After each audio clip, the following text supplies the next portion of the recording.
Speaker Strauss, President Pro Tem Hinojosa, members of the legislature, thank you.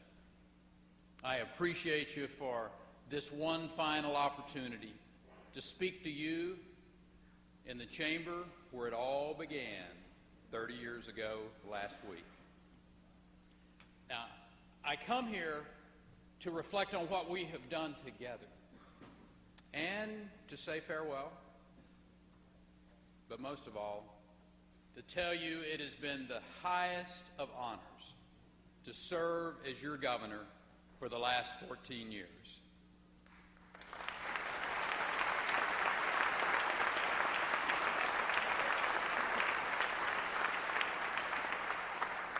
I believe in public service. I believe that it is among the most honorable of callings. And I'm reminded of that every time I am with legislators. Some of who was here on the first day that I set foot on this floor, such as Speaker Craddock, who can't be with us here today, but my classmate Harold Dutton, John Smithy, Dean Whitmire, and the inimitable Miss Thompson.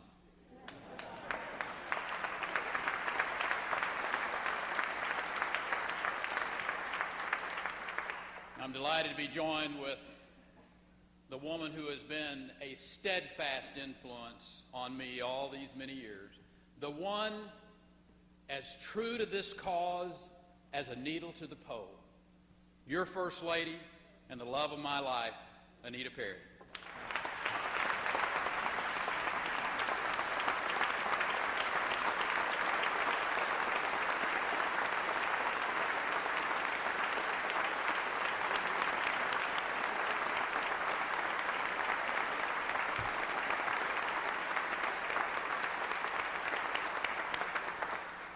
Because of her example and the example of so many legislators, I've always viewed public service as a worthy calling, a calling that President Lincoln summarized as doing the greatest good to the greatest number. Texas is a state where nothing is impossible, where the sons and daughters of migrant workers can aspire to own their own farm, where the children of factory workers can build new age manufacturing facilities, where the son of a tenant farmer can become the governor of the greatest state in the nation.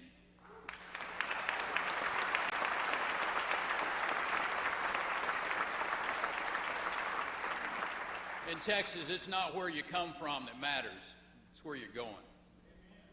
Texas doesn't recognize the artificial barriers of race, class, or creed. The most vivid dreams take flight from the most humble beginnings. And so it was for me. As many of you know, I grew up in a place called Paint Creek. When I was young, we didn't have electricity or running water. Mom bathed me and my sister in a number 2 wash tub out on the back porch. We attended the Paint Creek Rural School, where some of the teachers literally lived on the campus. You see, their profession was literally their life. They inspired me. In fact, I'm proud to say that I graduated in the top 10 in my class. That's right, 13 in that class, but I can assure you, none of my teachers knew that they were instructing a future governor. But they also have a motto. They have a motto at Paint Creek School that summarizes the endless possibilities for its students. It says, "No dream too tall for a school so small." And in this, the People's House, we're in the business of making dreams possible. Every dream counts. Every child matters. And in Texas, every child has a chance. That is the Texas that we have built together. A Texas of unlimited opportunity, There's a reason more people move to Texas than any other state. Because it is the best place in the world to find a job and to raise a family and to pursue your dreams. You know, in some respects, this has been true for a long time. Even in the early 1800s, Americans headed west, leaving their troubles. They wanted to look for that second chance. And when they got to Texas, they had reached the final frontier. They planted roots. They tamed this harsh land. They won a revolution. They founded a republic. And they survived droughts and wildfires and hurricanes, discovered crude, started great industries and universities, and took mankind to the moon. In my tenure alone, we've been tested by the disintegration of the Space Shuttle Challenger, by Hurricanes Katrina and Rita and Ike. We've had devastating wildfires, the spread of Ebola, and a humanitarian crisis at the border. Each time, Texans have responded to these tests with great character. As long as there has been a Texas, there has existed a people whose character has been refined by fire, whose souls are resilient, who respond to tragedy with grace, who look to the future with hope. What we have done together is to preserve Texas as a land of opportunity, making our economy more diverse, jobs more plentiful. Now, the difference between the Great Recession of the last decade and the recession of the 1980s is that we have built a more diverse economy, able to survive even those inevitable slowdowns. 2 times during my tenure as governor, we have faced major budget shortfalls. And both times we addressed those budget shortfalls without raising taxes.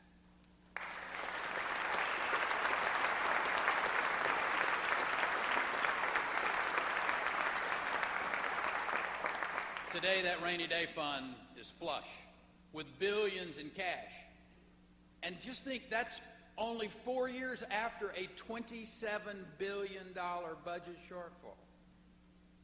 In addition to keeping with my philosophy that you don't spend all the money just because you can, I'm leaving the next governor with more than $100 million in unspent funds from trustee programs and other funds managed by my office.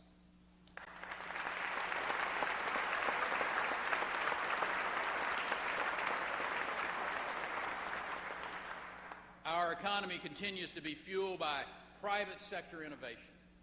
Texas innovation gave the world spindletop at the turn of the century and hydraulic fracturing at the end of the century.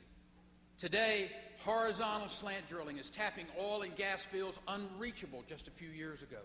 This technology is a testament to the power of the private sector to drive economic change. But if you wonder whether leadership in a governor's office can impact economic growth, consider 2 states that share the Marcellus Shale, Pennsylvania and New York. Pennsylvania is creating thousands of energy jobs by utilizing fracking to tap deep energy reserves. And on the other hand, New York Governor Andrew Cuomo recently announced a fracking ban. 2 states, 2 vastly different approaches. One creates jobs. The other appeases a political base at the expense of the people. In Texas, we have chosen jobs. We have chosen energy security. And we will one day end America's dependence on hostile sources of foreign energy.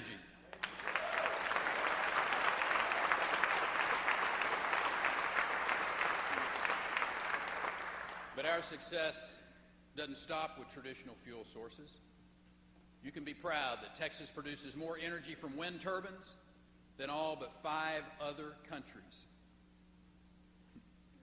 we've expanded our economy while protecting our environment. Nitrogen oxide emissions are down by 62%. Sulfur dioxide emissions are down by more than 50%. Ozone levels down by 24%. And our carbon footprint has been reduced by 9%. You see, we don't accept the false choice that the President offers about projects like the Keystone Pipeline between a clean environment and a strong economy. In Texas, we have protected the air that we breathe, the water we drink, the land that we farm, without declaring war on American industry. I've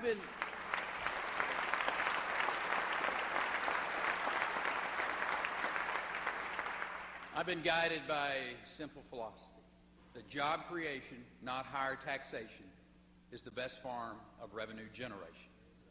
And we've created jobs. In the last year, we've created 441,000 jobs. Since I became governor, with your help, we have created almost 1/3 of all the nation's new jobs. The unemployment rate in Texas is significantly below the national average. And right here in Austin, Texas, it's below 4 percentage points. In fact, if you look at the last 7 years, starting in December of 2007, you'll see that 1.4 million jobs were created in Texas. In that same period, the rest of the country lost 400,000 jobs. Our formula for success is simple. Keep the taxes low, implement smart regulations, provide an educated workforce, and stop lawsuit abuse at the courthouse.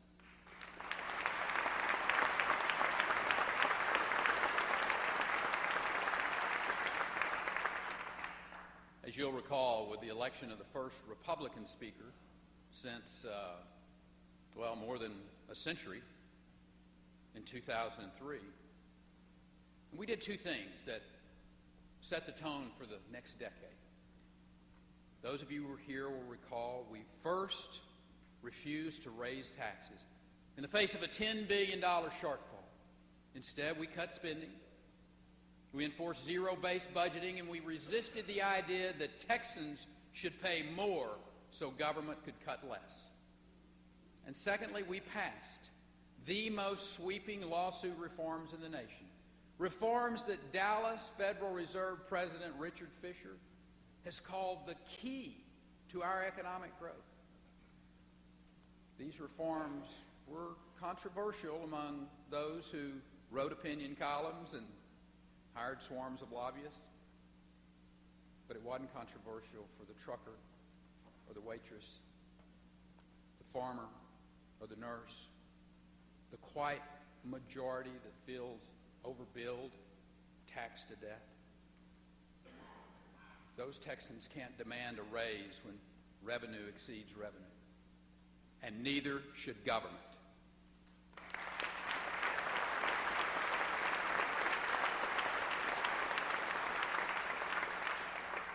While some still struggle in the shadows of opportunity, we've created tremendous possibilities for millions of Texans. While the rest of the nation has lost middle-class jobs, Texas has created them. In fact, Texas has created new jobs in every income category. The people who benefit from our economic policies are the young high school graduate making 6 figures working in the oil fields. It's the small technology startup with access to software engineers. It's the line worker at Toyota and the engineer at SpaceX. With major investments in jobs come major investments in the cultural arts. Dallas is home to the Meyerson Symphony Center, the AT&T Performing Arts Center. The American Film Institute moved its headquarters from California to Dallas. The Nasher Sculpture Center relocated to Dallas in 2003. The Perot Museum of Nature and Science opened there in 2012. The largest cultural arts district in the country, at 68 acres, is in Dallas, Texas. Fort Worth, home to a new Museum of Modern Art, a revitalized Kimball Art Museum, and the Bass Performing Hall, all a part of the nation's third largest cultural district. And right here in Austin, we now have a Museum of Modern Art, a performing arts facility, and the largest film and music festival in the world, as well as, I might add, the only Formula One race in the United States.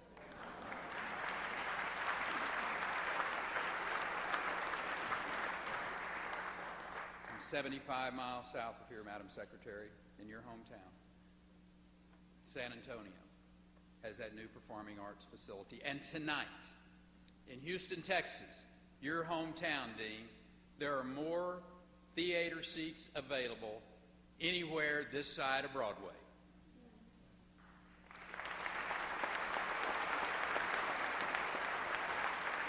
This creative and cultural boom is not the product of a government grant program, but the result of your policies that have created a decade of economic expansion. As governor, I have made economic growth my signature initiative, but I recognize job creation is not the answer to every ill. In fact, in some respects, it's brought challenges to our state, straining our water resources, crowding our freeways, stressing our power grid. In recent years, we have taken action to protect our water supply and expand our roadways. But work remains to be done if Texas is to continue to lead the nation. Our success has also attracted millions of job seekers, not just from other states, but from other countries. You see, many attempt to reach our state by any means, legal or illegal. Even more troubling than the economic migrant who comes here illegally and the children who come here from Central America unaccompanied by their parents are the drug cartels, the transnational gangs that exploit their plight and threaten our citizens. Those who smuggle children, enslave women, destroy lives by peddling illegal drugs and weapons, they are the face of evil. And we have not stood idly by.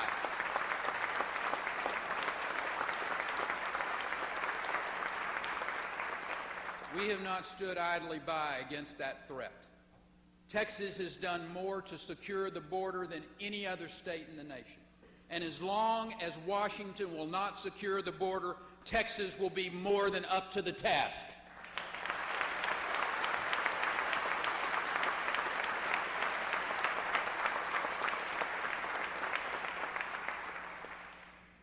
"30 years ago, when I took the oath of office in that seat, I was a Democrat. 3 sessions and a good many special sessions later, I became a Republican. That day, I made both political parties happy.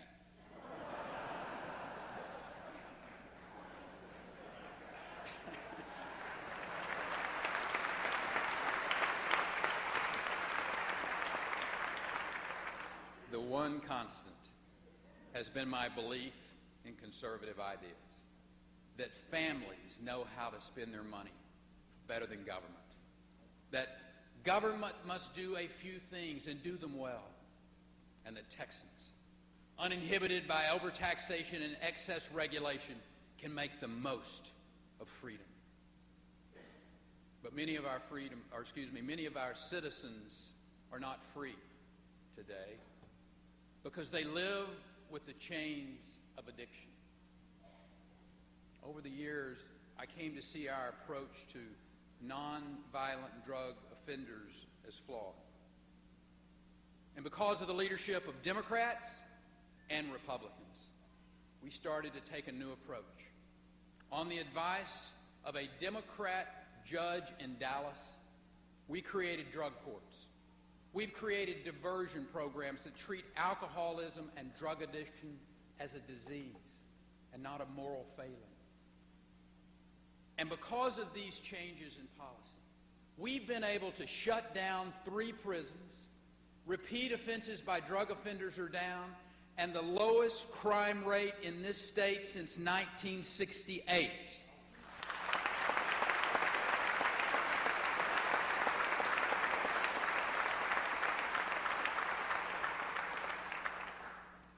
Of those imprisoned because of addiction, I think of the words of the 20th century social activist who co-founded Volunteers for America, Maud Ballington Booth.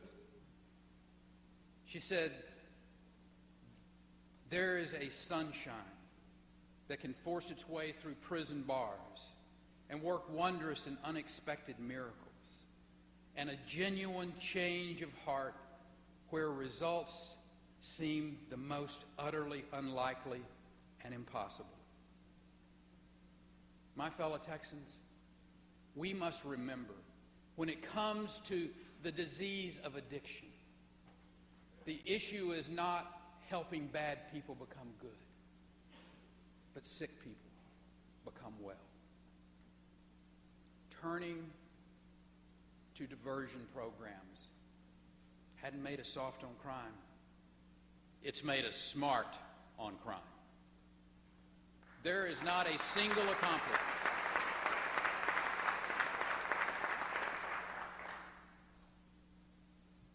There is not a single accomplishment I have spoken of today that occurred without bipartisan support. I believe we are at our best when we get beyond our differences and attempt to seek common ground. I speak to members of my own party in asking that you do not place purity ahead of unity. Ronald Reagan knew that someone who agreed with you 80% of the time was not your enemy, but your friend.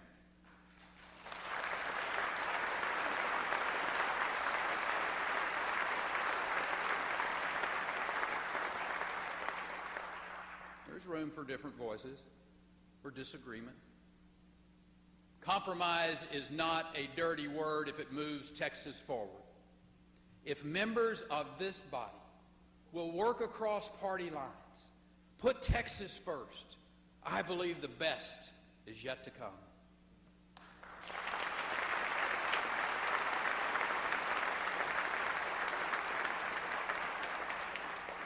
I couldn't pick a better successor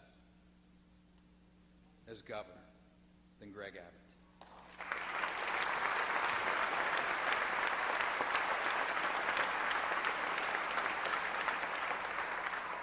And he couldn't have two better partners to lead this state than Dan Patrick and Joe Strauss.